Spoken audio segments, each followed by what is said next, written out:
Teman-teman, jangan lupa share, like, and subscribe. Semoga tetap jaya channel UHYPE.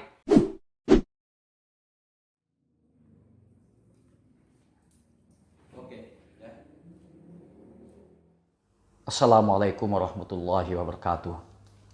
Kawan-kawan UHYPE official dimanapun Anda berada, semoga kita tetap dalam keadaan sehat walafiat di bawah lindungan Allah Subhanahu wa Ta'ala. Refleksi kali ini saya ingin mengangkat tema mengenai negeri lahan subur bagi para perampok ekonomi dan politik. Berbicara soal praktek korupsi dan perampok ekonomi dan politik sesungguhnya bukan tema yang baru, bahkan kita bahasa Jawanya itu sudah enak. Bicara soal praktek korupsi dan mafia korupsi di negeri ini, tetapi tidak apalah, kita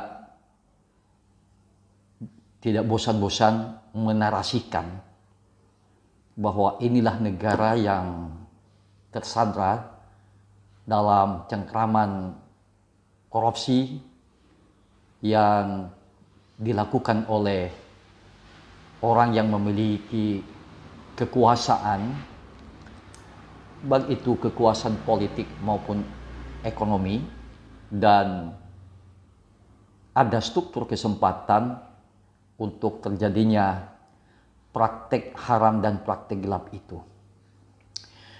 Saya baru saja membaca satu tulisan. Tulisan ini dimuat dalam Asia Times yang terbit pada tanggal 20 Juli tahun 2020 yang ditulis oleh John Macbeth. Tulisan itu berjudul How to Rob a Bank and Get Away in Indonesia. Arti bebasnya, bagaimana cara merampok bank-bank di Indonesia dan kemudian para perampok itu ngacir. Entah ngacir bersembunyi ke luar negeri atau sembunyi di mana. Jadi para perampok itu digambarkan oleh John Macbeth memiliki kelihayan berkelit dari jeratan hukum dan bisa disembunyikan oleh kekuasaan atau melarikan diri ke luar negeri. Tulisan yang dimuat di Asia Times kita dibuat terperanjak melihat tulisan itu bagaimana secara terstruktur para perampok-perampok ini, atau saya sebut saja oligarks, dengan lihai bisa begitu gampangnya menguras sumber daya ekonomi negara, baik itu merampok di bank atau di BUMN, dan kemudian dia pada lari ngacir, go away, dia lari dari jeratan hukum. Tentu saja tidak mungkin mereka bisa lolos kalau tidak ada backing atau memang ada struktur kesempatan untuk melakukan praktek haram itu. Karena saya membaca tulisan itu, ini menarik untuk saya angkat dalam konten YouTube ini, mengingatkan kembali bahwa ternyata negeri ini menjadi lahan subur bagi para maling, mafia, orang-orang yang memiliki kekuasaan atau memiliki relasi kuasa yang dilakukan oleh para aktor bisnis dan aktor politik. Jadi ada satu perselingkuhan mempertemukan kepentingan untuk menguras sumber daya ekonomi dan mempergunakan institusi kekuasaan untuk menguras kekayaan negeri ini. Kawan-kawan, seperti kita ketahui, Indonesia menurut laporan persepsi korupsi, indeks persepsi korupsi pada tahun 2021, Indonesia menempati ranking ke-96 dari 180 negara. Ini data tahun 2021. Jadi datanya cukup baru yang dirilis oleh indeks persepsi korupsi di Indonesia. Artinya apa? Ada grafik yang menaik terus. Indonesia menjadi lahan berkembang tumbuh suburnya praktek korupsi di negeri ini dan menyebar di daerah seiring dengan era demokratisasi, era otonomi daerah dan era desentralisasi. Artinya praktek cengkraman korupsi ini di era demokratisasi justru bagaikan amuba di musim hujan merebak sampai ke daerah. Ada sesuatu yang membuat tumbuh suburnya praktek korupsi seperti ini.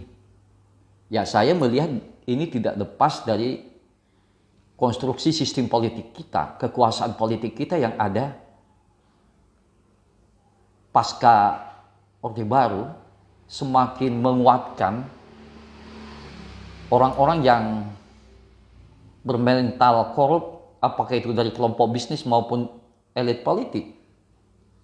Ada kausalitas hubungannya dengan biaya demokrasi yang tinggi, kos politik, dan mengundang intervensi kepentingan para pemilik modal atau orang yang banyak uang untuk menjadi bandar cukong dalam kontestasi kekuasaan politik. Susah untuk tidak mengatakan bahwa sesungguhnya praktek korupsi yang terjadi hari ini ada hubungannya dengan sistem politik, konstruksi politik kita yang melahirkan struktur kesempatan bagi orang-orang yang memiliki kuasa modal, kelompok bisnis yang membonceng dalam jaringan struktur kekuasaan.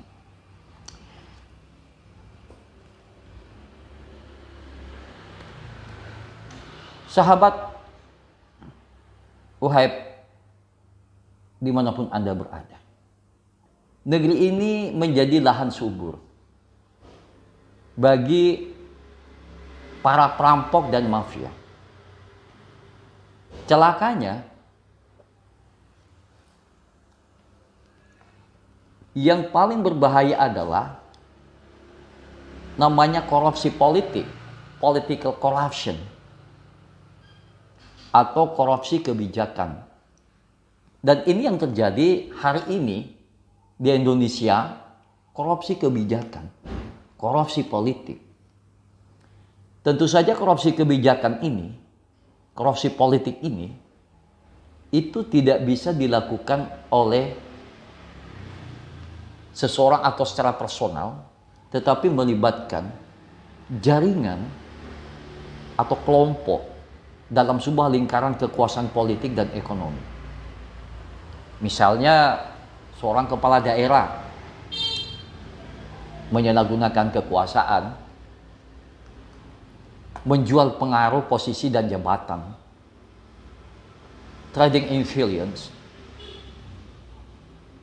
melakukan perburuan rank seeking untuk mendapatkan VV proyek.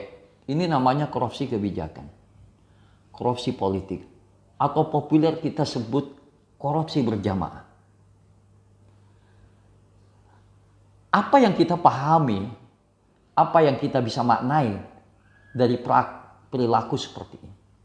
Bahwa konstruksi politik kita sangat rentan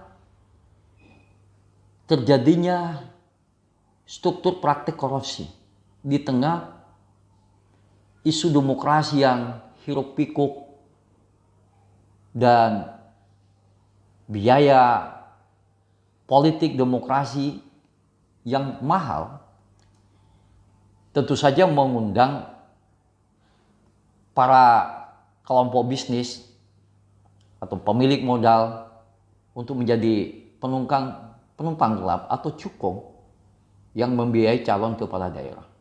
Jadi ini semacam satu lingkaran setan. Lingkaran setan ini semakin terstruktur di tengah isu-isu demokratisasi.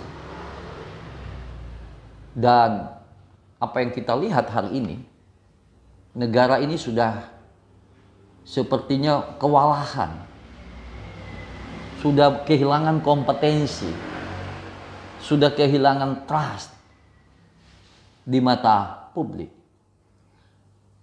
Belum lagi kita bicara soal impotensinya lembaga penegakan hukum.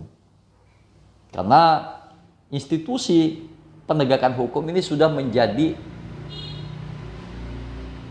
atau terlibat di dalam kasus-kasus praktek korupsi.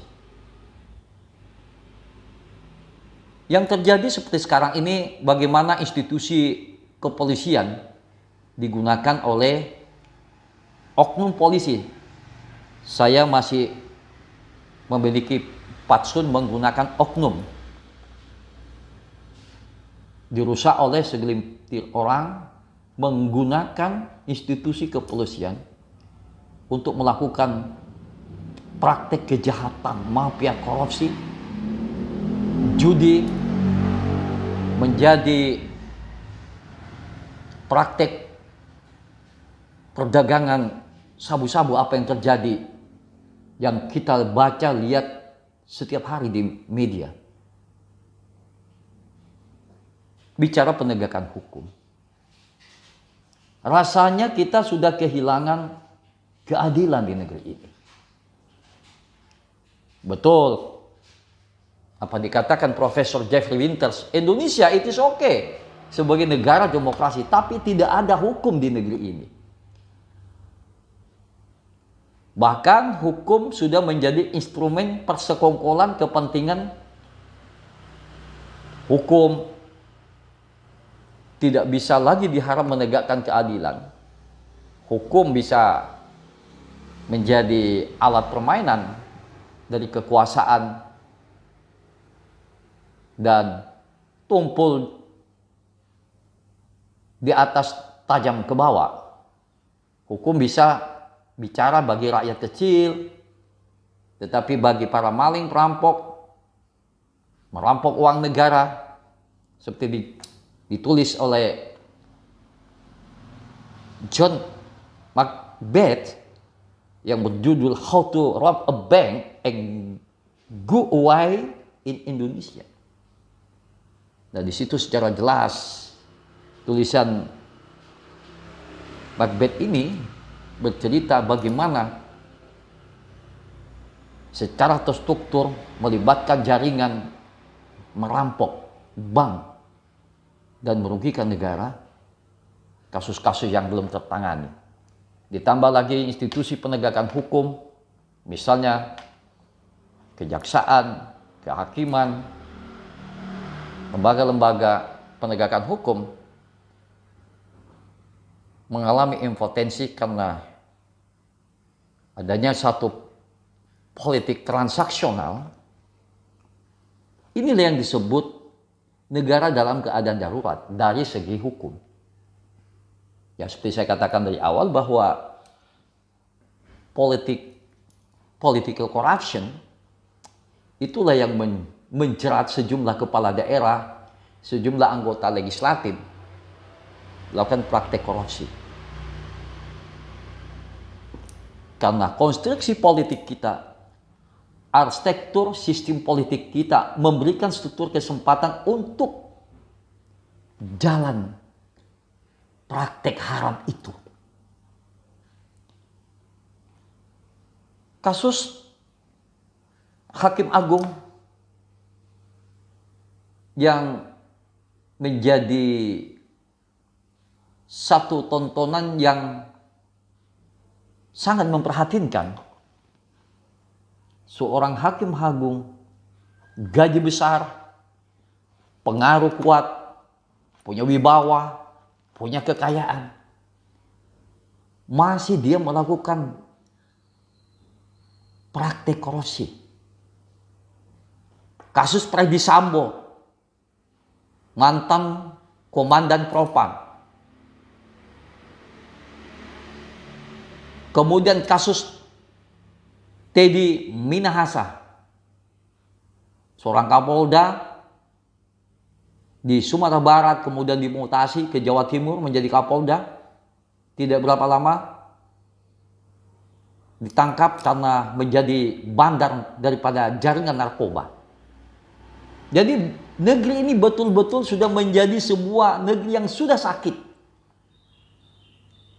Diisi orang-orang yang bermental perampok, mental mafia, apa itu dari politisi, anggota dewan yang banyak ditangkap, kepala daerah. Apa yang bisa dijelaskan dari semua ini? Banyak mahasiswa bertanya kepada saya, Pak, kenapa negeri kita ini menjadi lahan subur bagi para perampok, bagi mafia? Ini pertanyaan mahasiswa kalau saya sedang di ruangan kelas. Mereka tanya, apa sebetulnya yang terjadi di negeri ini? Pemberitaan-pemberitaan yang disaksikan adalah soal korupsi, mafia, persekongkolan politik. Dan yang muncul adalah penyakit-penyakit sosial, ekonomi, politik yang sesungguhnya tidak menggembirakan sama sekali bagi rakyat Indonesia. Aktor politik bagaimana saling melakukan kriminalisasi politik, kekuatan bisnis, memanfaatkan institusi kekuasaan negara, membangun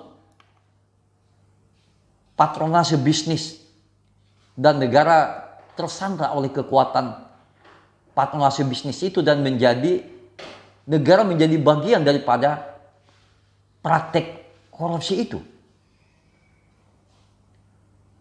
Nah, fenomena ini menjadi pertanyaan bagi mahasiswa, bagi anak-anak milenial, bahwa kita ini sebagai generasi muda akan mendapatkan warisan sebuah negara yang sedang sakit. Negara yang berada pada cengkraman gurita korupsi. Kalau bicara tentang korupsi, konstruksi politik, mau tidak mau kita bicara soal partai politik. Karena partai politik adalah satu institusi atau lembaga yang memproduksi kekuasaan. Bisa mencetak, melahirkan presiden, gubernur, wali kota, bupati. Jadi kayak Tuhan kedua gitu di dunia ini.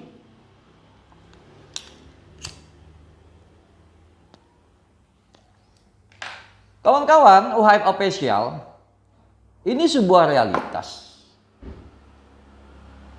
Partai politik kita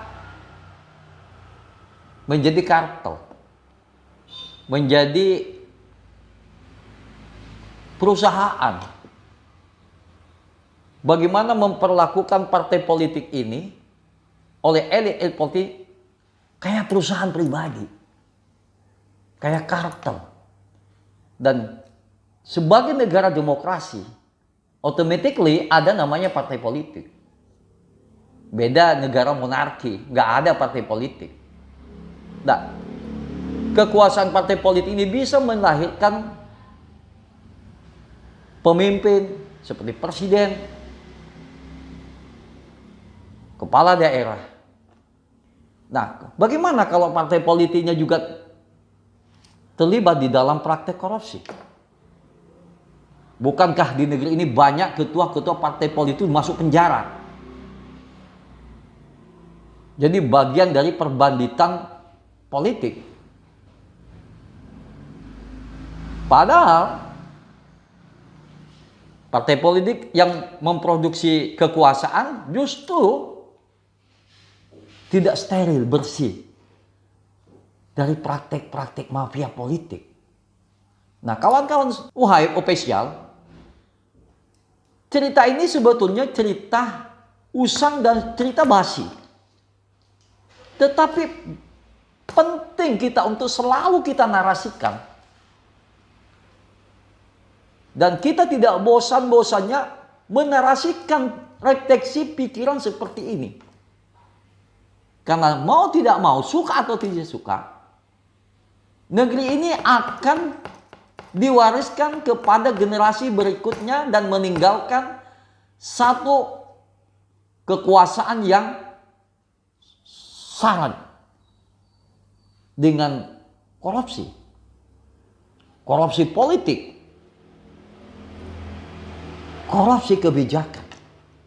Ya bagaimana kepala daerah tidak menjadi perampok? Ini kita jangan bicara soal iman dulu.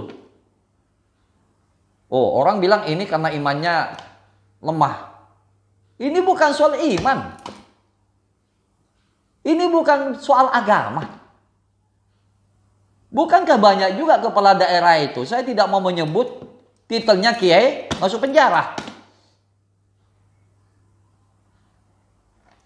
Ini bukan soal kiai, soal rajin sholat atau dia memiliki pemahaman keagamaan. Kepala-kepala daerah itu adalah korban dari sebuah sistem yang busuk, political decay. Konstruksi politik kita memungkinkan siapa saja, kiai kah, bajingan kah. Bukankah kata Max Weber, sistem itu lebih penting daripada orang. Sebaik-baik orang, tapi berada pada sistem yang busuk, maka terjadi satu konvergensi, tarik-menarik. Dan bagaimana dahsyatnya sistem itu merusak struktur pikiran orang yang baik-baik. Dan bisa menjadi orang koruptor. Ini bukan soal iman. Tetapi di dalam Al-Quran, saya ingin mengutip Al-Quran, ada teori al-hakumut takasur. Teori keserakahan. Gaji banyak, pengaruh ada, kekuasaan sudah dia miliki. Seperti Hakim Agung. Jadi teori al-hakumut takasur, hatta zurtumul maqabir. Ini yang terjadi pada elit-elit politik kita hari ini. Jadi saya melihat ini persoalan keserakahan. Dan ada struktur kesempatan.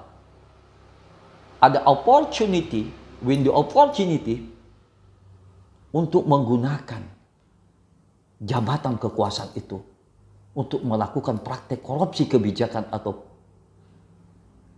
political corruption. Nah, kawan-kawan, kalau kita ngomong begini sedih, karena inilah realitas yang kita saksikan, lebih-lebih di era sekarang ini.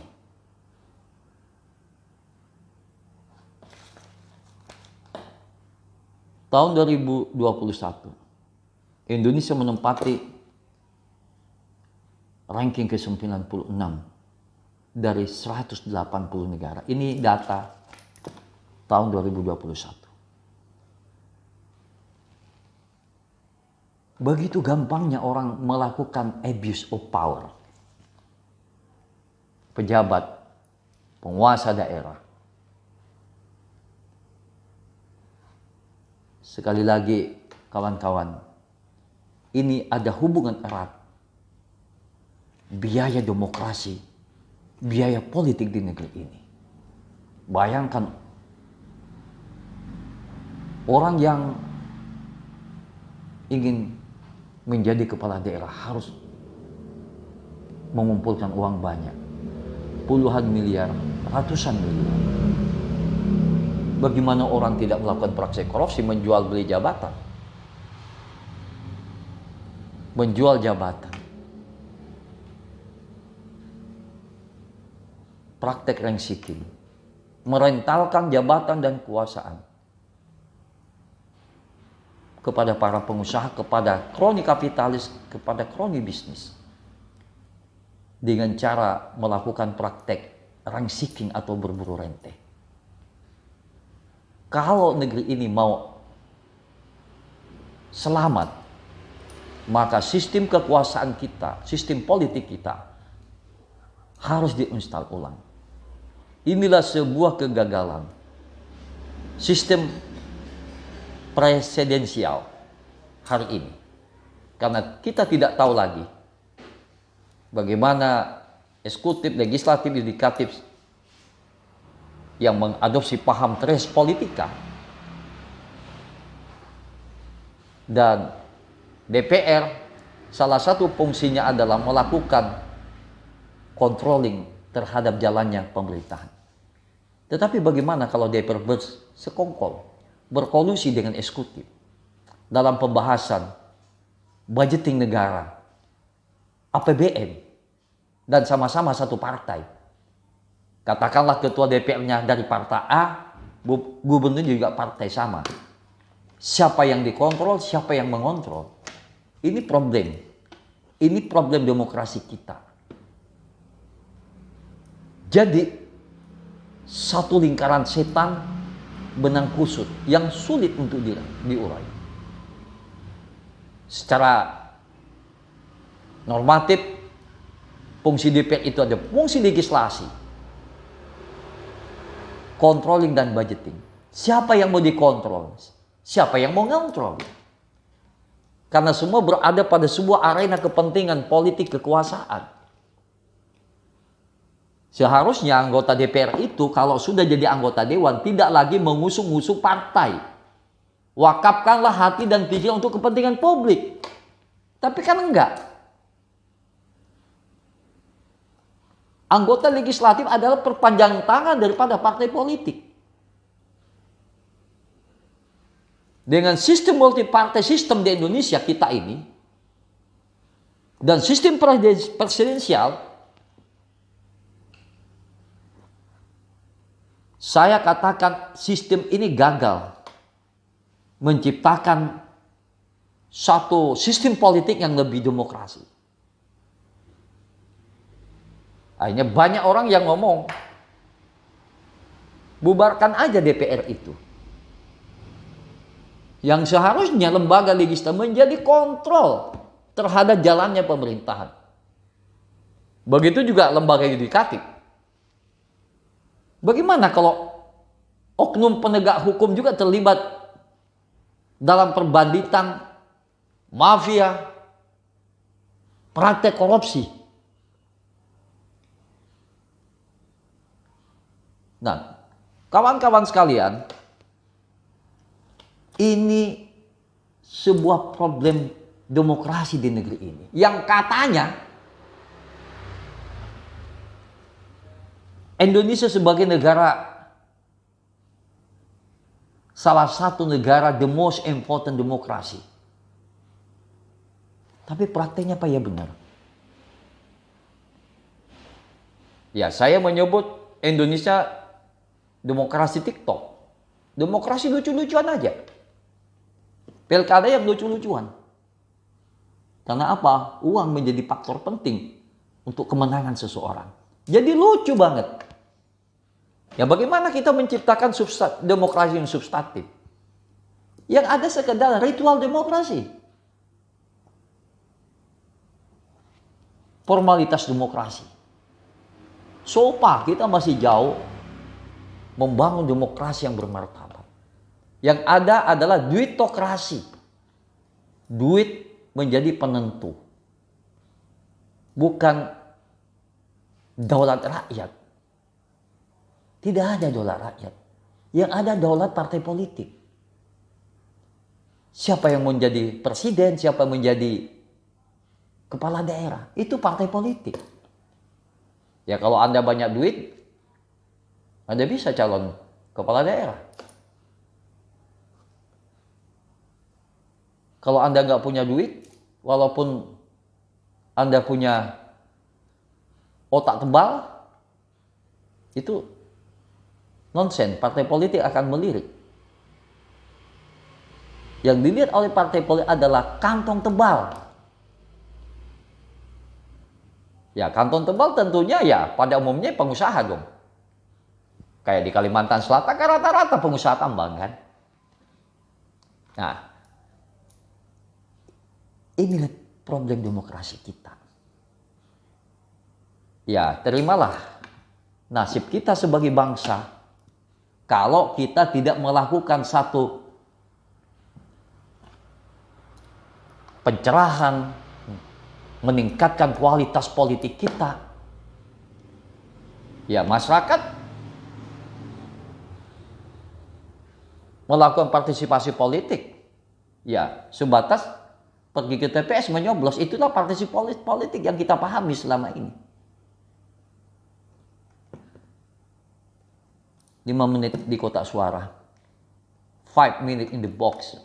Dan itu yang dibanggakan dunia bahwa Indonesia 77% partisipasi politiknya sangat tinggi di dunia. Amerika aja nggak setinggi itu.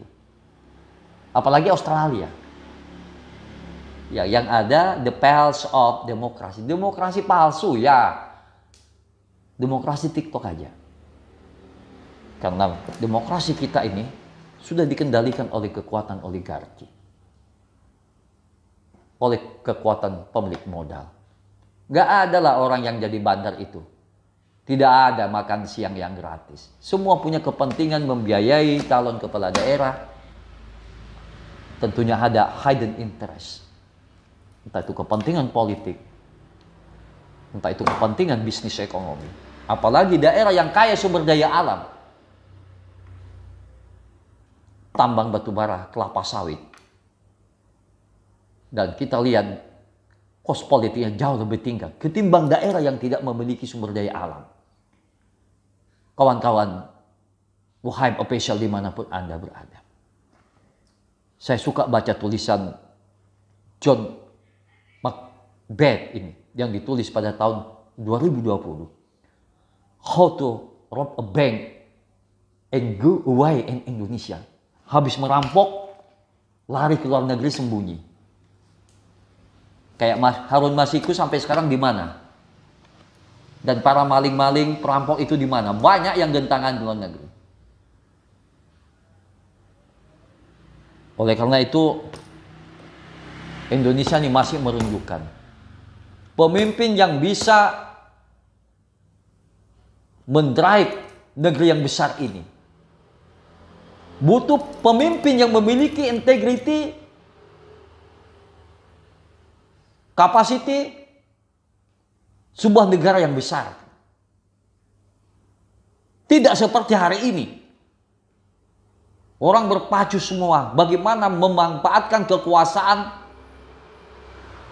untuk saling menjantar, saling merampok sumber daya ekonomi dan politik. Dan pada akhirnya negeri yang sudah rusak ini yang utangnya hampir 8.000 triliun. Indonesia sudah besar tiap daripada pasak. Dan ini akan kita wariskan kepada generasi kita. Wajar kalau saya mengajar ditanya oleh mahasiswa, kenapa ini semua terjadi? Bangsa ini sepertinya sudah linglung sudah stroke, perlu diamputasi oleh seorang dokter yang memiliki kualitas untuk menyembuhkan penyakit ini. Jadi, bangsa ini sedang merindukan sosok pemimpin yang bisa mengangkat derajat bangsa ini ke depan untuk bertarung di era global political economy akan datang. Bukan bangsa menjadi pecundang yang hanya dijadikan bancakan oleh para kapitalis global atau investor-investor asing yang merampok datang ke negeri ini dan memiskinkan rakyat Indonesia. Sumber daya alam kita dirampok. Karena Indonesia ini bagikan the golden boy. Pemuda yang tampang, investor semua tergiur datang untuk merampok ke negeri ini. Dan negeri memfasilitasi dengan undang-undang namanya Undang-Undang Cipta Karya Omnibus Law, dan itu payung yang menjadi payung legitimasi untuk merampok sumber daya alam di negeri ini, para bandit-bandit ekonomi. Itu disebut korporatokrasi yang bekerja untuk mengakumulasi sumber daya ekonomi. Kemudian dari segi politik, aktor-aktor politik bagaimana berebut kekuasaan, memperkaya diri, menjual pengaruh, posisi jabatan dan kekuasaan, melakukan praktek rengsikin. Ini yang banyak terjadi di negeri ini, kepala-kepala daerah. Kawan-kawan sahabat Uhaib, ini satu narasi yang perlu saya sampaikan, menegaskan kembali bahwa Indonesia hari ini menjadi negeri subur bagi para perampok ekonomi dan politik.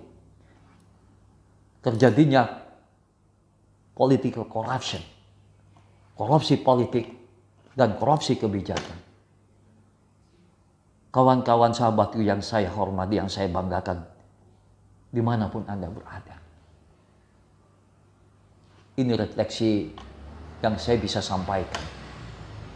Mudah-mudahan bisa atau mengingatkan kembali, setidaknya memberikan satu enlightenment, pencerahan. Dan ini menjadi tanggung jawab kita bersama. Mudah-mudahan kita tidak bosan-bosannya melakukan kritisisme terhadap penyalahgunaan kekuasaan. Kita melakukan kritik, memuliakan sebagai bagian dari partisipasi politik kita. Di saat institusi kekuasaan, lembaga demokrasi seperti partai politik, itu sudah kehilangan elan vital dan tidak lebih menjadi peternakan kekuasaan feudalisme dan politik dinasti yang terjadi hari ini. Oke sahabatku semuanya, dimanapun Anda berada. Terima kasih atas perhatian Anda untuk menonton channel ini. Dari saya, Dr. Muhammad Uhaib As'ad, MSI, menyampaikan salam hormat, salam daulat rakyat. Mari kita gelorakan semangat kritisisme sebagai bukti bahwa kita mencintai negeri yang besar ini. Wassalamualaikum warahmatullahi wabarakatuh.